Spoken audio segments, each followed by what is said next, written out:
بوي إمي أمتي بيغمبر صلى الله عليه وسلم يكم إرشاد بوي إما لمنازعات لهرشي مشاكل معناها أويا أبي بوستين سير بلامار ندين يكسر بو هرشتك دروس أبي أمر الزمانك شتيق لفيسبوك أبيني همو يقصي لسرك لتوريكم ملاتي همو يدس بيئك ببي أمي معلومات تبي ببي أمي إيشي توبي كاري توبي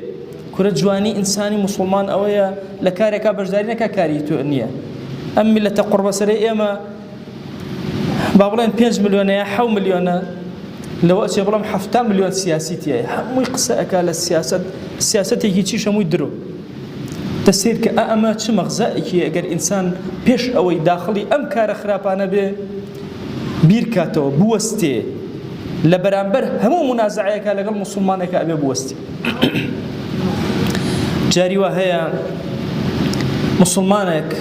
حلايك برامبرت أكا بيش أو برياري هلاك بديته برامبري بوسته اگر وستایت و خود گرت صبرت گرت لبرانبر او ازیت و آزاری که مسلمانک پیدایی ازانی تو چند برز ابیتو ازانی که قصد کرد زیاده رویت کرد و ظلمت لیکر اینجا تو ابیت تاوان بر لای خواه و لمیزانی خواه جل جلاله بوی ایم مسلمان اگر بیا ساکانی پیغمبر صلی الله علیه وسلم بچین بروا که ام لماجی مولودی اوانو ضروره ارشادکانی او ورگرین بخوا من أبينين وهيش من يحكمك فيما شجر بينهم نين إما أمانة حتى وتكاني بيغمر صلى الله عليه وسلم أمانة بدلي إما به برواء كان لم زمني فتنة جاري وهي طبعا جاران أجر محدث كبوة على حديث وفرمايشتي بيغمر صلى الله عليه وسلم زربة مستقل لحديثك تحقيق كرت كشيء استأجر كسر الشافعي مذهب هو الأداء أو حديثاني تأيدي مذهبك إخوي أكا ترجيحي أو أنا أبدأ أو أنا بالصحيح دانا أو أنا تربى الضعيف أو يتريج بها ما انتشر لكاتك يكجل يا ساكاني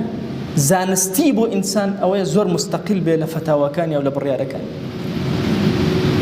هند جار رب العالمين زور بابتها بو إمي باس نكردو بيغمبري خواه صلى الله عليه وسلم بيدنقي لكردو إما أمانة بزور بلان بيغمبر صلى الله عليه وسلم مرامي آواب علماء قورة بو يترجح ندراوه إما لم أخيرا وخريكي ترجح دان وخريكي قصة كردنو زحمة داني في غنبرين صلى الله عليه وآله وسلم